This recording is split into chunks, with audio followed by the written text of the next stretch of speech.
Well, hi, everyone. My name is Charles Adair. I am one of the founders of Empathy Through Art, and we are very happy to have you watching today. This is the first of hopefully many interviews where we are interviewing community leaders, as well as musicians and artists and other creatives who are currently using art in some form to help create empathy and understanding for social challenges that we face today. And so I'm very happy to have Heather Hooper here today. And Heather is the executive director of the Dementia Alliance for North Carolina. And welcome, Heather. Thank you so much for being here. Thanks, Charles. So good to see you again. Yeah, good to see you too. So tell us a little bit about Dementia Alliance. Yeah, so our organization is a North Carolina statewide organization that our whole mission is to improve the lives of those living with dementia. This is not only the person who actually has dementia, Alzheimer's, frontotemporal, all the types of dementia, but also their caregivers. We realize that it's more than just the person, it's the whole family unit often that is living with this disease. And so our organization provides services to improve the life of those living with dementia across the state. Some of our programs include, those sorry, I'm completely messing this up. I just got a Slack message because that's real life Right. these days. So some of those include, we have a dementia navigation program where families can call us and get that one-on-one support, whether that's I need a referral in my community, or mom or dad is wandering and I don't know what to do, to my husband is not wanting to stop driving and how can I make him safe. And that's a lot of what we work with, is people wanting their loved ones to be safe.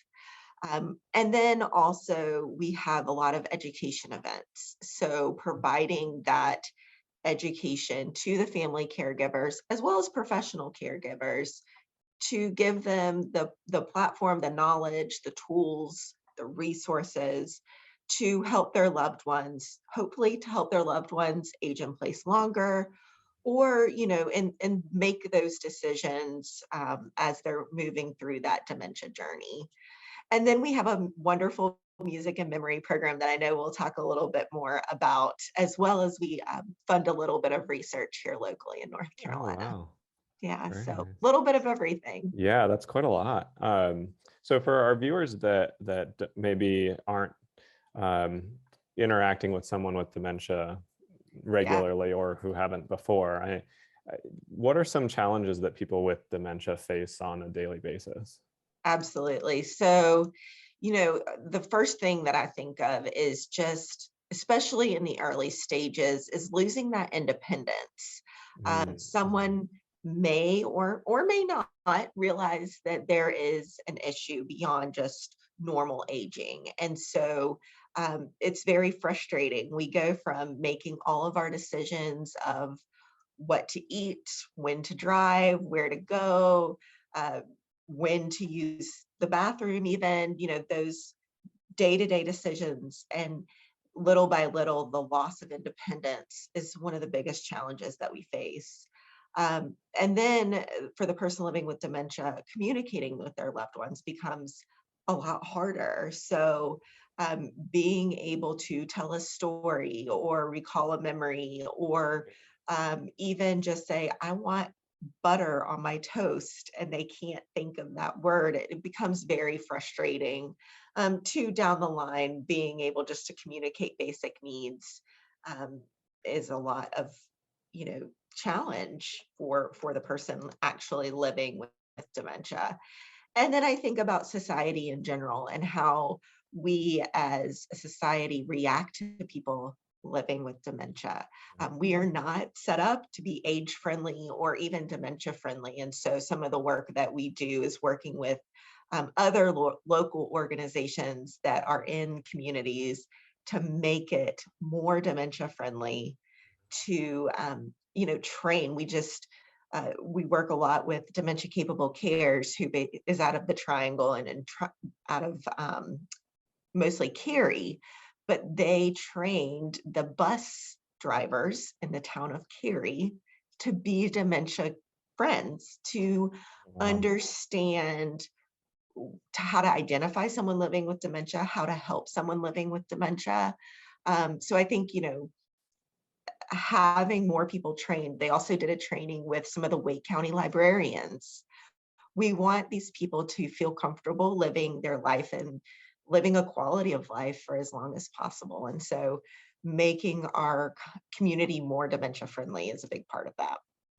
Absolutely. And, you know, I remember just from personal experience, my grandfather had dementia, and one of the first signs outside of just not being able to remember was the wandering. And Yes, you know, we were fortunate to be in, you know, a suburb with sidewalks and with people who knew who we were and who he was. But I can only imagine that, you know, if someone shows up on a bus and kind of looks a little bit dazed or confused, if you aren't ready to recognize those kind of signs, that would be difficult e- to help address. exactly. And that's actually reminds me of something else. Is another thing that we do as an organization is we train our first responders, Okay. train them how to react to someone living with dementia, how to de-escalate that, how to understand the difference of someone living with dementia or even any type of mental illness versus someone who's, maybe doing something that they shouldn't be doing. Right. But that crisis intervention training, we have trained over 500 officers through this crisis intervention training Wow. program to be able to understand Yeah. and hopefully help those living with dementia in our communities. And I think that's just so important, especially in the world we live in. Yeah. Well, I mean, congratulations. That's a, a big achievement. Yeah. So thank you. You know, it's not just, it's interesting because we talk a lot about the people with dementia, and that's Mhm. absolutely very frustrating for them. But at the same time, their caregivers are watching them go through this and dealing with a lot of that in a very personal way. It's what are some of the hardest things that you've seen for caregivers to manage when they're taking care of their loved ones with dementia? Yeah, I talked about communication from the perspective of the person living with dementia, but communication often from a caregiver can be really one of their top struggles. How do I communicate with my loved one? How do I break them out of a cycle of, asking me over and over again the same thing? How do we could get a lot of people to say, mom or dad, they think I'm stealing their purse. I Oh, don't want their wow. money. I don't need their money, but Yeah. how do I respond to this? And so coaching them on the right ways to respond and hopefully break them out of um, that cycle that they're in. The other big thing that we have is, the lack of resources. It is Yeah. expensive to take care of someone, to get help, to get any type of resources. So having just finances in general is a huge thing that we coach a lot of people on of how to pay, what can be paid for with what resources are out there to help. Um, and so that's, it's sad that we live in this country and we don't have, the ability to meet the needs of our aging population. We get a lot of calls from folks who, they're if they made, let's say $1,300, these numbers are made up, but $1,300 a month through Social Security, they would Mhm. qualify for lots of resources, lots of Okay. services, but they are stuck in the middle and they make maybe $1,400. Oh, So that interesting. Right. $100 difference disqualifies them from a lot of government services. And so we're trying to find the ways. And with home care at, 18, 20, $25 an hour, Right. or a facility being higher, it's just that is one of the biggest struggles is how to pay for care. Yeah. Uh, and then, how to avoid caregiver burnout. We Yeah. have a lot of families that there's one primary caregiver. And so we do have a program and we work with the state to try to provide respite funding. Hmm. that can help, at least just give the caregiver a break every so Right. often. Right. But there's not nearly enough, but there could be so much more.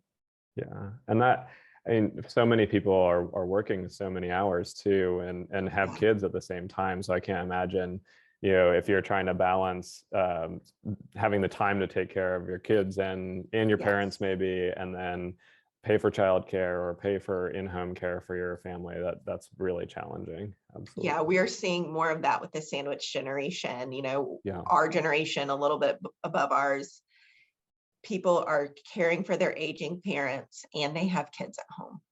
And they're just stuck in the middle of making that choice of how to get it all done in a day. And so it is more and more, and we're seeing it more and more Yeah. as people are living longer, as people are having kids later, they are stuck in that sandwich generation right now. Now, do you guys have specific programs for caregivers to support caregivers? Like I know you mentioned the respite and Mhm. just having that space for a break. Yeah, and so the dementia navigation program, most of those people who are calling us are caregivers. So that's that Okay. one-on-one support. We also train support group facilitators to put on support groups in their own communities. Oh, So wow. we provide them with the training and then ongoing training and resources and support. And they go into their community as a volunteer and have support groups. Now, most of the support groups with dementia, there's some that are for people living with dementia or Alzheimer's, but a lot of it is for the caregivers. And there's some really great ones out there. Some, I think in Durham, they have one for daughters. They have, some that are for spouses and Yeah. some that are just for anybody that, is going through it. But we have a lot of people get so much out of it because I tell people, when they're talking about like, I'm not sure about joining a support group, it is such good information because you're learning from other people. And it's not as, sometimes it is, I'm feeling this way today, but sometimes it's, this is what's my challenge is. Hey, Right. let's workshop this and think through it. What has worked for you guys? And it's just that source of sharing and knowledge. Yeah. And it's hard to put yourself out there in that way. I mean, there's such personal problems. Finding the right support group is so important, but it must be difficult taking that first step too. Absolutely. Definitely is. But, one of the great things about Dementia Alliance is we can connect people directly with the support group leader. So it's that warm Okay. introduction. We also can connect with other resources in the local communities. We work a lot with the area agency on aging, and it's just like that funnel so that you're not Googling, Right. 300 names. It's okay. I talked to one person Yeah. and they made that warm introduction. And sometimes that's what caregivers need. They need that, just tell me that next right step. Right. It can Right. be very overwhelming. Yeah. Well, absolutely. And it's nice to so it sounds like being that hub allows you to really make sure that people are getting pointed to the resources that fit them the best. Correct. Yeah, very nice. Correct. So since we are empathy through art, I wanted to kind of focus in on your music program that you mentioned. Yeah, And tell us a little bit, how did that program start and why music? sure. So music lives in a different part of our brain than memory.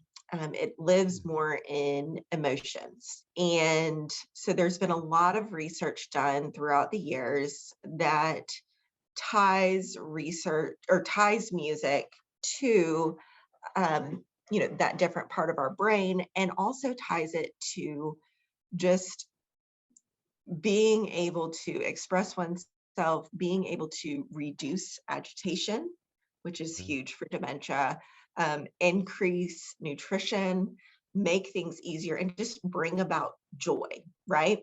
Yeah. So we started this program in I believe 2018, and it's actually adapted, and we partner with Music and Memory, which is another organization out of New York. And so they had been running for years on doing this program with nursing homes. And so they were able to implement it in nursing homes, but we said, we really feel like that people would benefit from having it at home, from having it earlier in their, journey with dementia, Yeah. and being able to provide them, with a kit earlier rather than later down the line. So they said, great, let's pilot this. So we were one of the first two, I think there's still only two, us being one of them, music and memory at home programs. Okay. And so the people who come to us are living at home. And what we do is we do an extensive questionnaire. So our questionnaire looks at where they grew up, what their nationality is, what languages they spoke at home, what they were into when they were like 20 to 30, because that seems to be the golden era of when music or real musical tastes are formed in our 20s and 30s.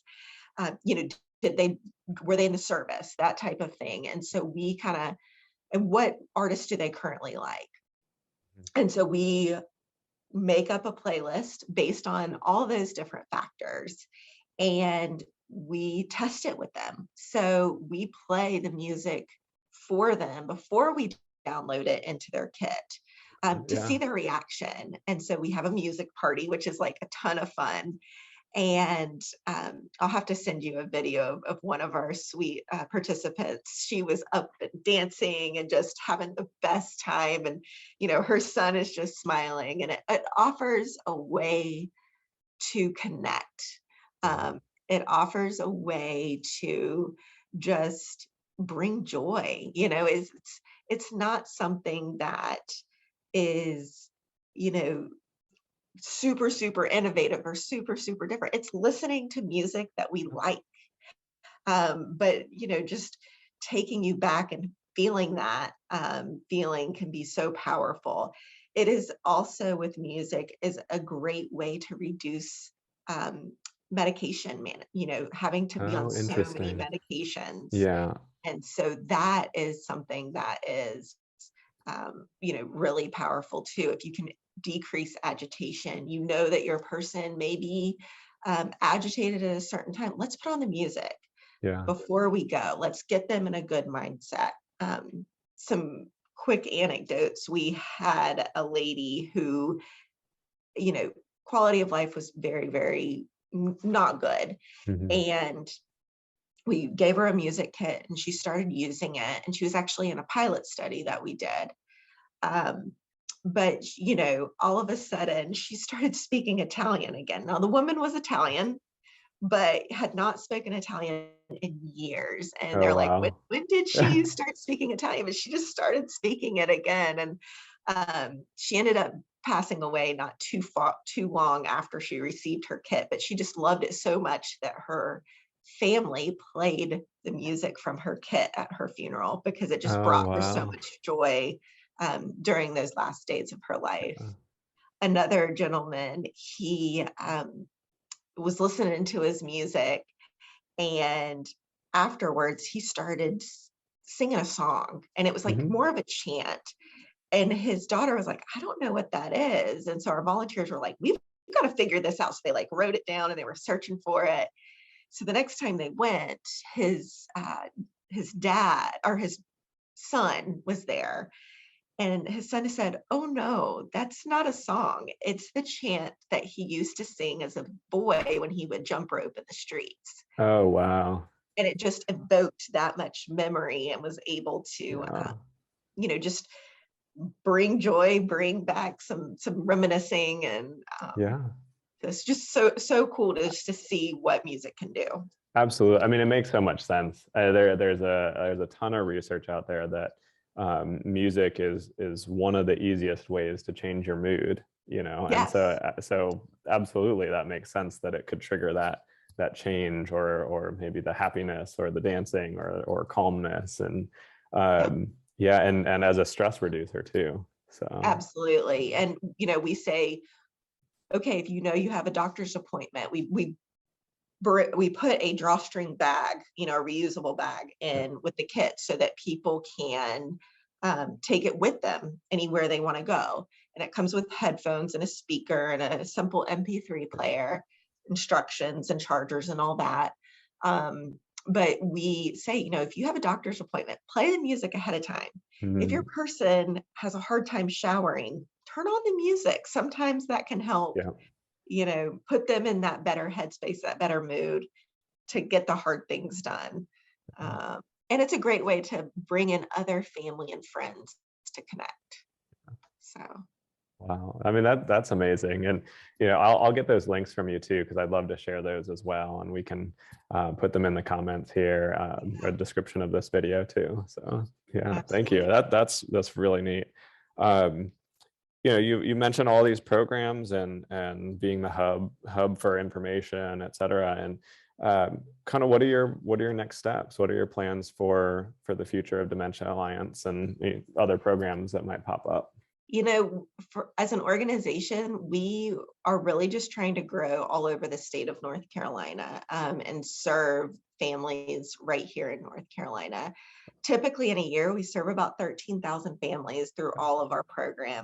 programs. And so there's going to be 180,000 people living with dementia this year. So we've got in just North Yeah. Carolina alone. So, for us, it's just expanding, making sure that people have access to our organization, to the materials, and keep doing what we're doing, because we really believe people just need more support.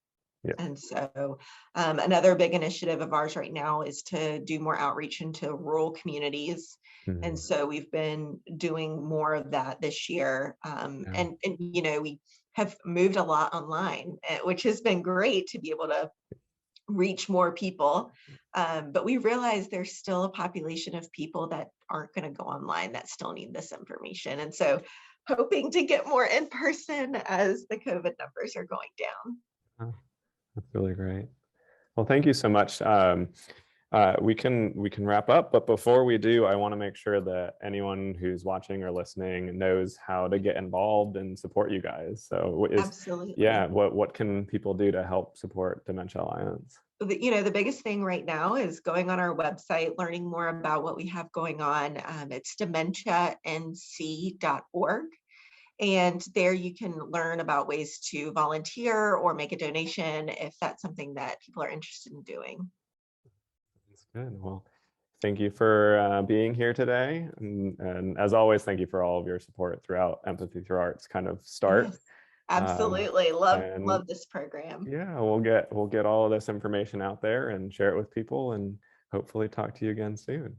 Thanks, Charles. Thank you.